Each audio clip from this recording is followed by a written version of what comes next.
দেখুন, মমতা ব্যানার্জি একা হয়েছে, মমতা ব্যানার্জি একা হয়েছে, খারাপ লাগছে।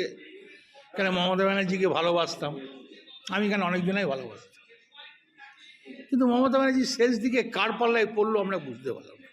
যেমন এবারে যেমন আমাকে ভোটের দায়িত্ব দেয়নি, আপনারা জানেন নিশ্চয়ই। কোর কমিটির মিটিংয়ে বলছে আপনি ডাকলে, কোনো এমএলএ ডাকলে আপনি যাবেন। তাহলে আমার একবারই আমার ভোট করতে যাওয়ার দরকার কি আছে? ওই জন্য আমি এবারে সেরকম ভোট করি নাই। তা সেটা সেটা আমাদের কর্মীদের দোষ হতে পারে, আমি বলতে পারবো না।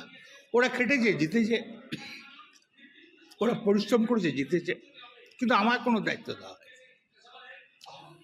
কোর কমিটির মিটিংয়ে রেজুলেশন আছে তো, কোর কমিটির মিটিংয়ে বলেছিল, আমি প্রশ্ন করেছিলাম তাহলে আমার কি ভূমিকা, যদি যেখানে এমএলএরা ডাকবে যাবেন, এটাই ভূমিকা।